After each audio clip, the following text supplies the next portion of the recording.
Hey everyone, time to share from the Simulator once more. Here a 2 vs 2 Dawnfall Soulstorm replay. Wow, some cancelled buildings it seems, but anyway. It's going to be 2 vs 2 Dawnfall Soulstorm replay on the Panria Lowlands map, so very low indeed as you can see. It's so low in fact we've got some water here and there. So yeah, it looks like we've got Bloodthirster, certainly looks like the man to look out for given what the hell is he talking about there? Isn't there? Ah, okay, indeed. But anyway, yes, he seems to have done pretty well in the previous replays that I've seen him in. So yeah, we'll be focusing the game from his perspective when it comes to production and all that. So yeah, he'll be playing as a Space Marine. So we've got Kozurator, his ally, playing as the Necrons, and on the right we've got Demara playing as the Imperial Guard. What else are they talking about? Anyway, and we've also got some Nettle playing as the Space Marines. So yeah, it looks like Bloodthirster is going to be going for a quick Force Commander, and doesn't look like he's going to be going for plasma generators or anything like that, so interesting. He hasn't even gone for extra scouts or anything like that, so I'm not really sure what the hell he's up to.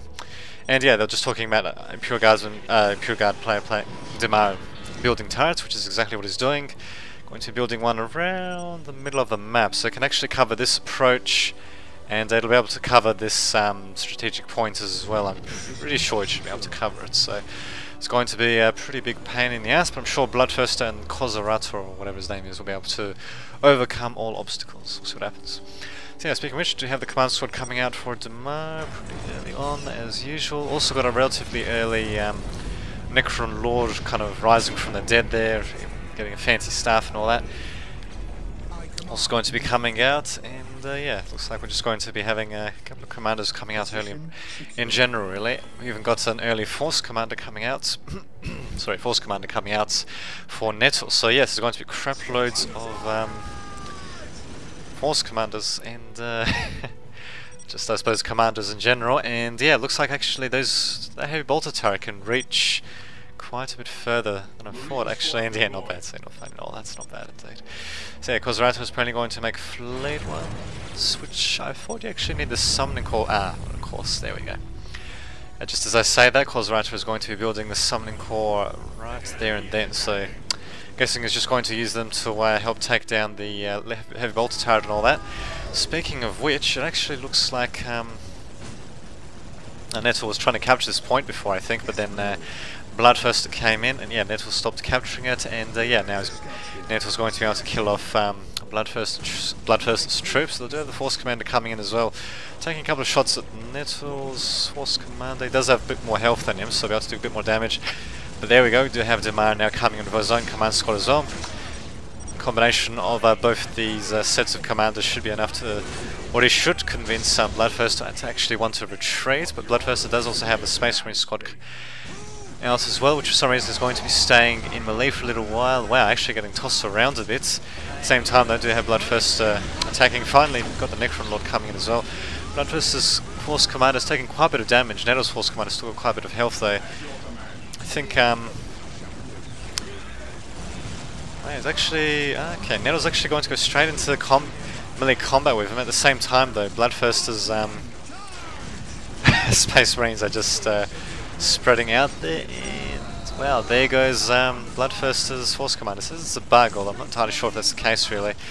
And yeah, it looks like this Force Commander is going to stay alive though. Necron Lord teleporting into Bloodthirster's base. So wow, right off the bat we're having quite a bit of combat here. We even got Nettle trying to produce to construct a heavy bolter turret, which will be able to cover this strategic point and this relic as well, I'm pretty sure, but yeah, unfortunately is forced to cancel it. Actually got a massive amount of Scout Marines coming out from Bloodthirster. I'm surprised actually he could field that many given the expenses he had before, but then again I suppose he was saving up quite a few resources from before, only getting the plasma generator now. He's rebuilding his Force Commander at the same time as well. Necron Lord finally coming in to the battle as well. Nettle's going to want to retreat his Force Commander given his lack of health, although he might not actually be concentrating on that part of the battle though, and yeah, looks like Demar is also going to be retreating as well. So they've actually managed to capture this listening post, not too shabby. And there we go, we do have Nettle retreating his Force Commander just in the nick of time. But first also upgrade his listening post and all that, and yeah, looks like for the time being, the team on the right is going to have the initial advantage. They'll have more territory captured in general, although yeah, I suppose, yeah, they won't want territory captured in general because they do have this strategic point captured, but we do have Kozerato coming in with the Necron Lord, as well as quite a few Necron Warriors actually, and Flayed One's going to be coming in as well. Looks like, yeah, they're just there to target the Heavy Bolter turret. And really, I mean, why not? I mean, these Flayed Ones are so damn slow, and buildings can't move or anything like that, that you might as well just send them to attack the buildings themselves. Hopefully Kozerato, yep, looks like he's retargeting them. Doesn't know what to do with that Flayed One squad, but yeah, it's just going to be retargeting them to attack this listing post, and yeah, for the time being they're going to be warding off Imperial Guard forces and Space Marine forces. At the same time though, Kozerato is actually harassing these Imperial Guards, been doing quite a bit of damage. Don't know really why he bothered to send the Flayed One squad out like that. I mean, look at how bloody slow they are. And Bloodfist has reproduced his force commander, finally managing to get him out. He's going to want to capture this point as quickly as possible. So yeah, looks like left team finally deciding to do a bit of a counter-attack, and who knows, they might even be able to capture these bottom points as well, which should shift the balance of power to the left team for the time being. We'll just have to see what happens. Kozerato is actually still continuing to fling about those Imperial Guardsmen, although there we go. Finally teleporting just to take out that listing post as quickly as possible. Just have a look to see what's happening at each player's bases. So Damar's still at tier 1, and Nettle's at tier 2, actually going for an early Chaplain. Bloodfist is still at tier 1 though. Kozerato himself looks like he's still at tier 1 as well, so yeah, maybe those tier 2 troops of Nettles are going to make a bit of difference. They certainly okay, does have the Plasma Pistol upgrade. He's actually got Heavy Bolter turrets on his troops, which means they're going to have the advantage in this fight, especially with pretty good use of the lightning ability of the Psyker, actually demoralizing Bloodfist's entire squad, despite the fact that they had the attached force commander. So those Scout Marines not really doing too much before they'll destroy it. But at the same time though, Damar's, actually I don't know if Damar was there as well, but anyway, the right team's strategic points are most likely going to get decaptured and possibly captured by the left team, but at the same time though, do have Nettle decapturing a strategic point here, and yeah, basically leaving Bloodthirster and Kozerato just to stand around and basically to take up. So Kozerato finally going to tier 2, Bloodthirster also going to tier 2, and I'd wager that Damar is already at tier 2 actually. Oh no, that's right, he was already at tier 2 because he had that.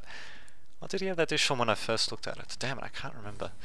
In any case, Damar is actually going to be building another Heavy Bolter turret, this time a bit further away from the front lines. The Chaplain has finally come out, he's got attached Grey Knight squad, so yeah, we're going to be seeing some pretty good troop compositions for both teams. The left team has certainly got their work cut out for them, although if they can get in a couple of Flayed Ones and all that into the right spot when attacking and all that, they might be able to do quite a bit of damage. What the hell, just see what happens. For the time being, it looks like Nettle's going to be attacking these listening posts here.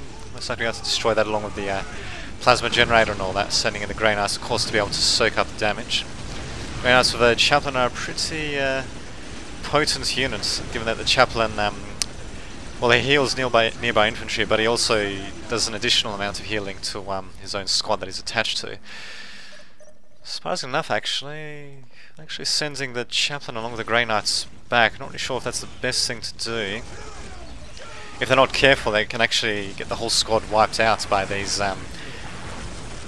Necron Warriors, although, as you can see, those Grey Knights are pretty damn hardy though. Only one of them succumbing, I think. I think one of them got killed off previously, so there you go. And we even got Damar counter-attacking with his own Imperial Guardsmen though. Don't really know if he'll be able to do that much damage. Actually, it looks like they use the shout ability of the Chaplain on the Force Commander of Bloodthirster, yeah, because he's moving incredibly slowly, as you can see.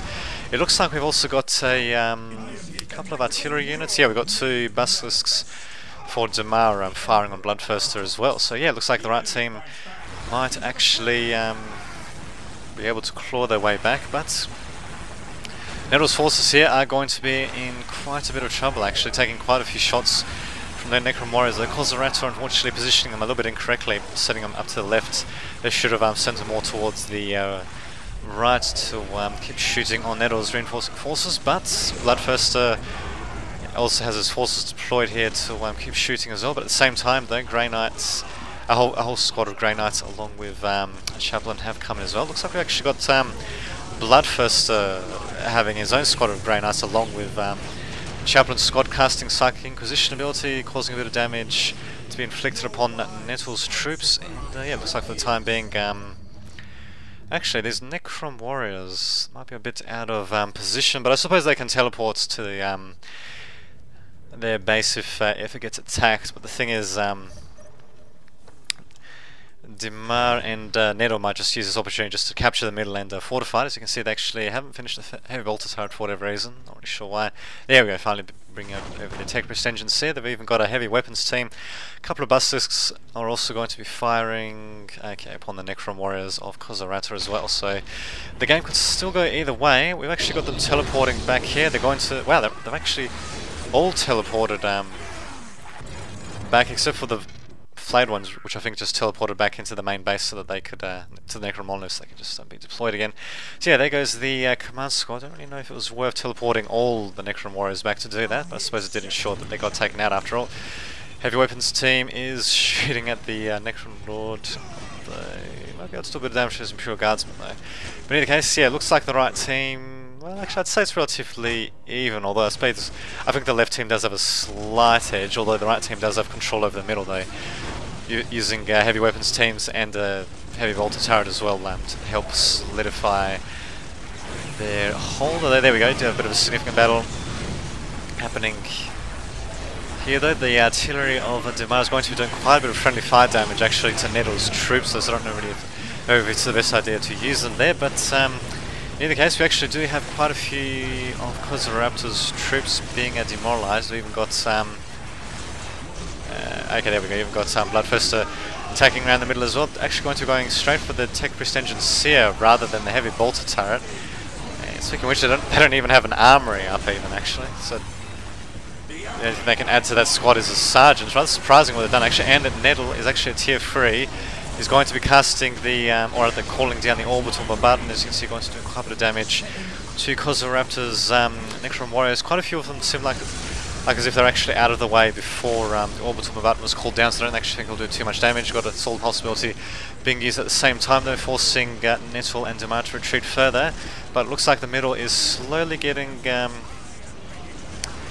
secured by the left team, although the right team could certainly counter-attack. At the moment though, it looks like that's not going to happen. I think Kozarata teleported his Necron Lord, might just walked him there. So heavy weapons team is going to be able to take them out pretty quickly. It looks like Dimar is also tier 3 actually, because he actually did upgrade, yep, he's at tier 3, he did upgrade his heavy weapons team with the autocannon upgrade. Also had the orbital bombardments, or is it aerial bombardment? It's, well, some sort of bombardment ability being used by the command squad, and yeah, just inflicting a bit of damage on as much as it could have perhaps. And wow, just having an all-out brawl. Nettle is going to be reinforcing with Terminators, although we do still have a chaplain. Actually, we've got the Librarian now, who's going to want to be careful with that actually. Bloodverse is going to want to be careful with that, but yeah, he does have his own melee troops out. If he can bring them into melee range against Nettle's Terminators, we'll be able to do quite a bit of damage. At the same time though, Nettle does have his own Grey Knight squad out. He's going to be casting Psychic Inquisition, and wow, we've got more troops arriving from Kozaraptor. He does have pariahs coming in. And as you can see, they're just going to be going to town on these Grey Knights and Terminators. So many of them they can just afford to target both at once. Flayed ones even being deployed right behind Nettle's Terminators. And yeah, it looks like they're just going to be used to demoralize and take them out. And yeah, really, I think left team has just about got this one in the bag. Although you never know, we have seen various reinforcements and all that arriving. Speaking of which, we actually got Kasukin arriving for Dimar. He's going to want to keep them a bit behind actually, behind the front line, given that they are getting targeted by those Grey Knights, although pretty good use of Fanaticism ability preventing good damage being inflicted upon them, but really they're not going to be doing much in melee. Speaking of which, we do have the Grey Knights with the attached chaplain coming in as well. Maybe if they can cast some good Psychic Inquisitions along with the maybe the shout ability being used as well, they can do quite a bit of damage. Maybe if they cast the Psychic Inquisition ability around here, they can do quite a bit of damage to these Necron warriors and to these pariahs that all decide to clump together. But we'll just see what happens. It looks like the push towards Dimar's base by what seems to be mostly Bloodthirster's troops has mostly been thwarted. We've even got Ogrins coming in just for the hell of it, and we've even got a real monolith out, let's see, here we go, out for Kozaraptor, so even the left team's forces seem to be getting a bit depleted. I'd say yeah, they should be able to do quite a bit of damage. God Prize actually retreating against Assault Terminators. In my opinion, they'd do much better against Assault Terminators than the other way around, but what the hell, I suppose they're just going to retreat in general. Try to retreat and regroup, which is basically going to leave our Bloodthirster's, really, Bloodthirster's troops behind enemy lines. Not exactly the best place to be, especially given expensive Grey Knights are, but thankfully they do have the attached chaplains, so they'll be able to take quite a bit of damage before succumbing. Speaking of which, Bloodthirster still appears to be a tier 2, it might be a tier 3, kind of hard to tell. And yeah, the Necron player is clearly at tier 4, so... yeah, the right team has certainly got quite a bit to to counteract, but at the same time though, Damara does have Chimera, all things, behind their lines for some reason. But anyway, they do have busters, so they'll be able to do quite a bit of damage, although they have to make sure not to target units like the Prior, because they can do friendly fire damage to the friendly fire damage to their own troops. We even had the crack grenade upgrade being used by the Kasukins there. Very nice upgrade knocking, not upgrade, but ability knocking around the Pariahs. And yeah, basically we're going to be seeing an all-out brawl, although it seems that Nettle is actually sending his troops towards Bloodthirster's base. He's actually sending all of his elite troops to Bloodthirster's base. He's preparing to teleport his Terminators, presumably into the middle, of Bloodthirster's base actually. So, while the battle is raging on in the middle, it seems to have been fought and won by the left team. Nettle is going to be teleporting straight into Bloodthirster's base. Going to be doing quite a bit of damage, although we do have Kozoraptor teleporting as Necron Lord. And let's see, there we go, forcing the Terminators to teleport there. Although Nettle's Grey Knights finally come in as well, they'll be able to provide a bit of melee damage. Although there we go, Kozoraptor is going to have none of that. He's going to be sending in the Necron Lord straight into the Terminator squad. Got Assault Terminators teleporting once again, but as you can see they do sort of have to do that little kneeling animation when they teleport. Every time they teleport for about a few seconds before teleporting, after teleporting. Taking quite a bit of damage in the process, and yeah, it looks like they'll just be taken out by the combined forces of Kozoraptor and Bloodthirster. Speaking of which, Kozoraptor is mostly holding the line. I mean, his monolith is still alive, although he's going to have to watch out for things like sentinels that, you know, do good damage against vehicles, and he does have quite a bit of health. I dare say that Kozoraptor might just be better off retreating his main forces in the middle a bit, just focusing on taking out the troops of Nettle, although Nettle's doing quite a bit of damage actually. He's even still got his Grey Knights along with Chaplain. Although I don't think that they've actually killed many buildings or anything like that, and Bloodthirster does have his own Terminators out. Probably would want to move them closer actually. We've even got Pariahs coming in to try to take out the remainder of Nettle's troops, which are still walking around Bloodthirster's base. So it looks like they're doing something, but from what I can see, they've really don't seem to have actually destroyed many buildings, if any. So they might have destroyed maybe a plasma generator when I wasn't looking. But really, everything else is just about intact for Bloodthirster. The existing posts and all that are still functioning just fine. He's at tier 3 finally. Does have the orbital relay up and running. He's even got the battlecry research on the way. He's for his force commander. And yeah, they should be able to terminate these Grey Knights. At the same time though, we do have, of course, another battle being conducted by Kozoraptor, even sending in Essence of the Deceiver, not really being content with sending an Essence of Chamomile or anything like that. And he's even going to be summoning a fake restored monolith, and well, why not really? I mean, at the very least he can knock troops around, even if it doesn't do any extra damage.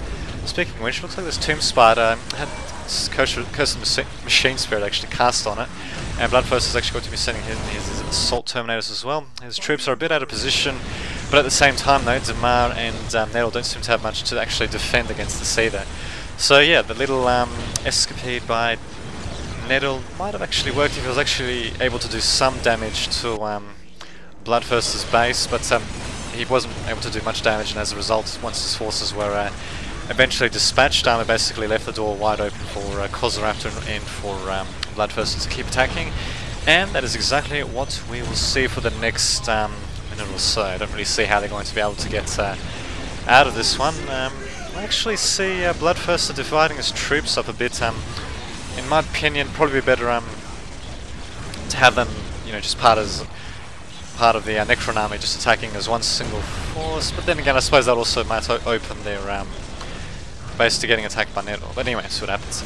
So yeah, speaking of Nettle, I'm surprised actually he has an orbital relay. He's actually got a dreadnought being created there. I'm surprised he didn't actually create a dreadnought there beforehand, so he could drop them into Bloodthirster's base, so he could actually focus on he could use the dreadnought to demolish the actual buildings on it, because they do pretty good damage against them. All throughout that engagement he's mostly been microing his troops around to try to basically evade enemy fire while not actually inflicting much damage in the process. I don't know why exactly he did that. So yeah, instead he's going to be creating a dreadnought now, and so we've actually got the orbital bombardment ability being used by Bloodthirster on Nettle's base, going to be able to do a bit of damage, not really destroying any buildings, but I suppose being able to weaken the stronghold and plasma generators and all that's hurt either. They almost killed one though, but almost. But yeah, not quite though. So they're doing quite a bit of damage, and yeah, now we're just seeing the destruction of both players' bases here. Yes, yeah.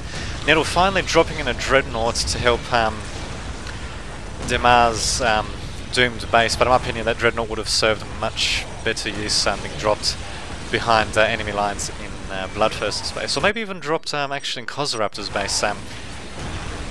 Once you know, the Necron Lord and all that teleported around here, maybe they could drop the dreadnought here to try to take out a few plasma generators of Kozoraptor, but oh well, what the hell. I'm just saying, I think I played good. Yeah, we played pretty good. Well, both players played pretty good.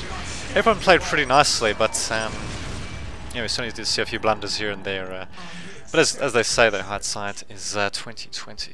So easy to see than it is in hindsight. That is, you know, when you're in the thick of battle with bullets flying and giant demon hammers crushing enemy skulls and all that. So there you go.